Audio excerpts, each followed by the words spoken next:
na contact natin si Ayan. At yun, magandang balita no, kasi bababa na daw, kasama daw si Commander Bito sa kanya sa pagbaba. So yun, maganda yun kasi um, hindi kasi ako makaakyat sa bundok. So, si Commander Bito kung pupunta na dito, hihintayin ko na lang para makapag-usap kami ano yung mga plano niya doon sa bundok, kasi matagal ko na kasi yan gusto na makausap to.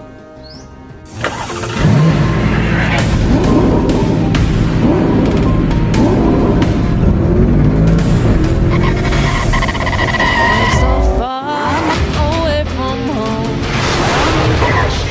Adventures TV.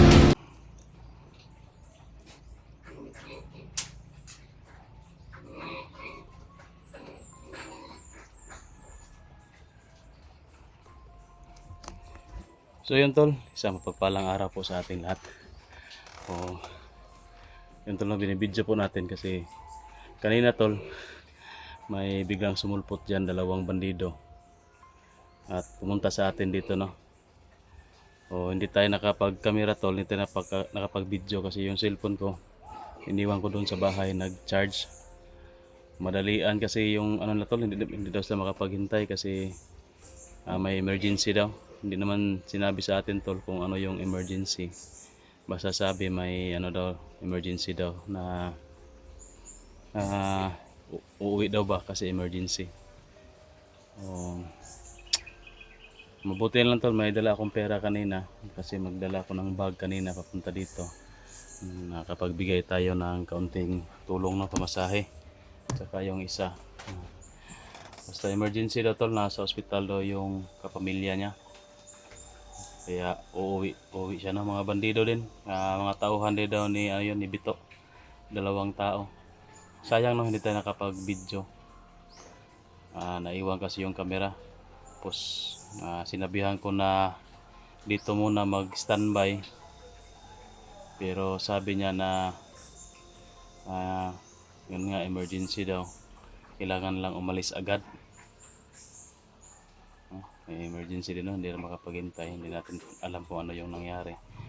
Nasa hospital daw yung kapamilya ng isa. Kasi ano yun sila tol, magkapatid daw yun sila. Tapos may siguro kapatid din siguro na yung nasa hospital daw, emergency. Nang ano sa atin dito, nanghingi ng pamasahe, kahit pamasahe lang daw. O dalawa kasi sila, binigyan natin ng ng 3K. Buti na lang na ano tayo ng biik, may nag-down. Pagkatapos talaga tol, natingnan yung biik. Hindi kasi ako nakagdala ng cellphone kasi nalobat eh. Pagkatapos tiningnan ng yung buyer ang biik, mga ilang minuto lang siguro na pag-alis ng buyer, yung nagtingin-tingin dyan ay bigla din silang sumulpot dalawa. Hindi na tayo nakaalis, paalis na sana ako. At yun, buti na lang nag-down yung buyer natin ng pera. So nakapagbigay tayo sa kanila ng 3K pamasahe. Dalawa kasi sila. So yun tol, maubos talaga yung benta natin no, yung pera natin dyan sa biik. Bukas kukunin na yan ng buyer, bukas lahat 10. O makapagbigay na tayo sa kanila. Buti nag-down no, kung hindi wala talaga akong maibigay sa kanila. Buti nag-down at hindi na rin makapaghintay kasi emergency daw. Papakainin ko pa sana tol, pero yung dalawang bandido tol, ano sila, nakabihis sila, tsaka may bag, tsaka hindi sila nagmask, hindi nakatakip ng mukha, di kagaya nung dati na mga natulungan natin dito na pumupunta na nakapag-mask pa, nakabandido pa. Pero sila tol, parang nakapurma na ba, talagang bihis na sila, paalis na. Pero dyan pa rin galing sa taas tol kanina no. Siguro tol, hindi sila bumaba kasi may tao pa dito kaya na marami kasi ito. Dalawa kasi yung buyer tol, mag-asawa. Yung pumunta dito, nagtingin sa biik. Siguro di sila lumabas, maraming tao. Nung ako lang mag-isa, doon na sila lumabas siguro. Oh, yun. At sa wakas no, na ano rin natin, na ano rin natin, na tulungan din natin at na pauwi. Pero yun nga lang, hindi naman pwede na lahat ng benta natin dyan sa mga alaga natin ay maibigay natin sa kanila lahat. Wala lang pang sa pamilya natin. Kaya inaano ko na lang tol, inahati-hati ko na lang. Baka may darating pa kasi. Baka may darating pa, no? Marami pa yan si kasing tauhan si Bito. Tsaka yung mga tauhan rin ni Bagsok, no? At hindi pa ako nakatulong tol ng tauhan ni Agila.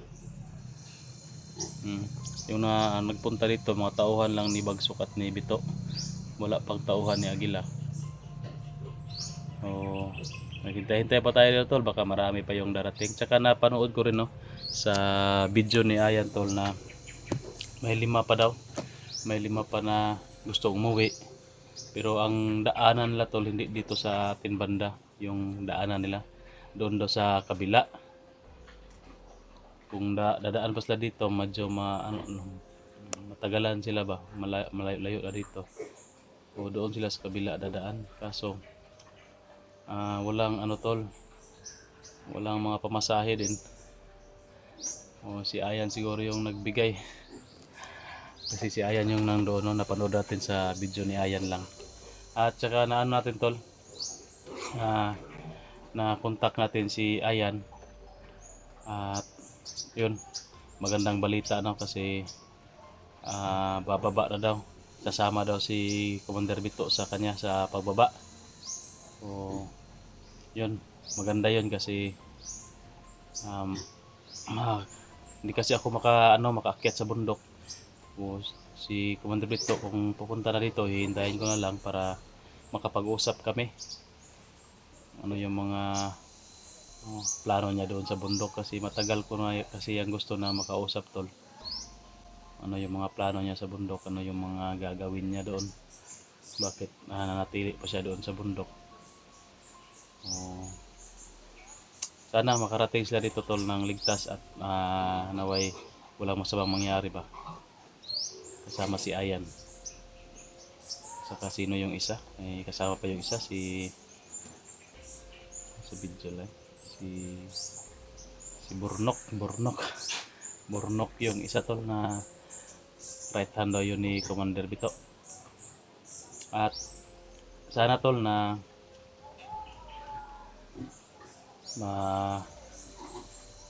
maging mapayapa na yung bundok ba kapag si Bito na yung namumuno.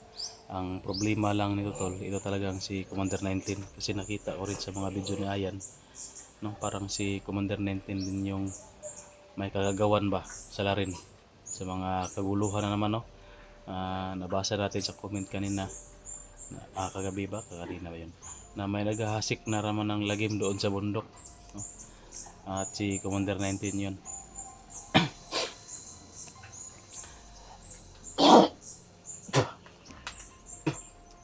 Excuse me. At siguro tol, masarap siguro sa pakiramdam ni Commander 19 na siya na naman yung nagdadala ng tao na mamumuno sa bundok. Lahat ng kagustuhan niya, magagawa niya, maiutos niya sa tauhan niya. Siya na yung naghari-harian ba. Siguro yun yung pakiramdam ni 19, kaya siya yan naman yung namumuno. Iba dito kay Bito tol, kasi ang kay Bito, kung sino yung manatili, pwede. Kung sino yung gustong uwi sa pamilya, gustong magbagong buhay, ay pinapayagan din niya ba, no? Free sila mamili. Yan yung maganda. Hindi sa pilitan ba. At sa pamamagitan din kay Commander Bito, kung siya yung mamumuno diyan sa bundok, mabuti yung hangarin, hindi yung puro na lang kasamaan yung ginagawa diyan sa bundok. Pati yung mga may-ari ng lupa, magsasaka, mga ultimo, tinatakot nila. At yung iba ginagawa pang membro no, tauhan, ini-hypnotize. So yun, kay Bito tol, maayos yan kung siya yung mamuno dyan. So sana lang Hindi magbago ba? O, sana makapunta sila dito ng ligtas at matiwasay para makausap natin si Bito ng masinsinan. Ano talaga yung plano niya, bakit ayaw niyang magbagong buhay, no? Sana unahin niya yung sarili niya. Magbagong buhay siya. Kung gusto niyang maganda yan, kung para may hanap buhay sila tol, pwede siyang mag-vlog doon sa bundok. May kita din ba sa pagbablog habang nandoon siya sa bundok? Ang mga ginagawa nila doon pwede niyang i-vlog. At tsaka tol, yung tatlong bandido, no, natatawa tayo kasi puro pala yun mga ano tol, silang tatlo may mga kaso pala yun. Yung isa, yung dalawa nagnakaw, yung isa is nang rape daw ng kambing, no. Pinabarangay pala yun, may kaso yun sila sa barangay lang naman yung mga kaso nila tol, sa kanilang barangay. Silang tatlo, isa lang lugar nila pero iba-iba yung barangay nila. So sa kada barangay na kada isa nila may kaso sa barangay. Kaya natid natin kagabi, okay naman yung paghatid natin, wala namang aberya. Na ipasakay natin doon sa bus at ngayon siguro sa ngayon tol, kasama na nila yung pamilya nila siguro ngayon, no? At yun, sa pamagitan po ng tulong pinansyal tol ninyo, ako'y nagpapasalamat at nabigyan natin sila, no, napauwi natin sila para makasama nila yung pamilya nila at makapagbagong buhay ba. Ano rin yung mga tao dyan sa bundok, mga bandido, bawas-bawasan naman. Kasi kung hindi yun makauwi tol at doon pa yun sa bundok, baka makuha lang ni Commander 19 ba, mainganyo, or baka matulad sila sa mga nakita ni Ayan doon na nakabulagta na, wala ng buhay, no? Pinagpapatay na pala yung mga tauhan, no, sa utos ni Commander 19. Kaya sa tingin ko tol, pag magkausap kami ni Bito, isa rin yan sa agenda namin, no, yan si Commander 19. Kailangan namin yan, madali namin yan, mahipos ba. Kailangan wala nang sagabal sa kanya doon, kasi yan si 19, sagabal yan sa kanya kapag siya yung mamumuno doon. Kasi ano yan, katulad yan kay Aguila at Bagsok, ang sigurado yung pamumuno niyan. Kaya dapat talaga na si Bito lang mag-isa. Isa rin yan si Commander 19 na agenda namin tol sa aming pag-uusap. Pagtulungan namin yan para mapasuko namin yan, mga tauhan mapauwi, at yung iba kung sino yung magbagong buhay pwede. Kasi kung si Bito yung mamuno, pinapayagan naman ni Bito, no, sino yung uuwi sa pamilya. Kaso lang dito napupunta sa atin tol, no? Yung mga ayos lang, basta meron lang tayong pera, meron lang na kahit na wala tol, basta hanapan lang natin ng paraan. Bahala na magkautang-utang, no? Basta ayos lang yung buhay nila, makauwi lang sila sa kanilang pamilya. At siyempre sinasabihan naman natin tol na wag nang bumalik sa bundok, wag nang magbandido. Alam naman nila yung sitwasyon doon sa bundok, sa mga nararanasan nila doon. Sobrang hirap talaga. Sabi nung isa, yung si Al ba yun, isang buwan daw sila kain ng saging lang yung pagkain nila. Kaya nakakaawa talaga, no. Kung kumain kami dito, pinakain ko sila nung umaga, ubos, yung tanghali ubos din, tsaka yung hapunan nagmukbang kami, ubos din. Sobrang gutom talaga nila tol, no. Parang ano ba, ngayon lang nakakain ng ganun ba na pagkain. O siyempre, ganun na nga kasi sa bundok, yun, saging at saka niyog lang yung kinakain, mga lagot mon. O yun tol, may motor. Yan yung ano natin. Kapag may hihinto dyan, sigurado na naman yan. Another na naman, another. So, nagpapasalamat talaga ako tol sa lahat ng nag-abot ng tulong. No? Grabe yung tulong to. Sobra, nakakaano sa atin, nakakagaan. Hindi lahat ng yun na galing sa akin. O kapag galing sa akin lahat yun tol, buslot. Buslot ang bulsa ni Tatsuki. So yun, nagpapasalamat ako sa inyong lahat tol, at maraming salamat din sa mga nag-share ng video natin, nag-watch kahit na walang, yun tol, malaking tulong na yan, no? Kahit walang pinansyal, basta yung dyan lang tayo babawi tol sa mga video natin, ads, no?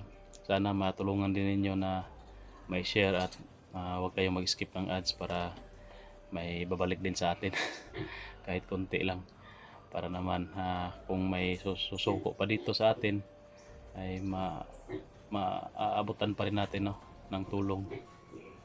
Yun lang man lang yung hinihingi nila tol, pamasahe, makauwi sa pamilya, kunting bagay lang, no? Wala na silang hinihingi na mas ano pa, mataas pa dyan. Pamasahe lang talaga. Yung iba, binibigyan lang sa natin ng sobra-sobra sa pamasahe nila kasi hindi natin alam tol, baka nagtaas na yung pamasahe. Saka syempre may ano din sila pagdating lang sa kanila ba. Hindi sila walang-wala, may mabungot din sila tol kahit pambili ng bigas, ulam. Yun, kaunti lang naman yun. May pera lang sana tayo na malaki, tig pa 5k sana yung ibigay natin sa kanila. Pangayuda, no, kada isa na susuko 5k. Hindi kasi sila sumusuko tol sa gobyerno, lalong lalo na yung may mga kaso, DSWD, barangay. Malaki kasi proseso dyan, hindi yan matutulungan kapag hindi pinoproseso. Walang valid ID, hinahanapan pa yan ng valid ID, hanapan pa yan ng identity. Medyo matagalan. Tapos matrace pa yung mga kaso nila, imbis na sa pamilya sila uuwi, doon pa sa police station. Kahit na ganun tol, yung mga tao na yan, siyempre tutulungan pa rin natin. At hirap naman kapag nandoon pa rin yan, hindi natin matulungan, hindi natin mapauwi sa pamilya, babalik sa bundok.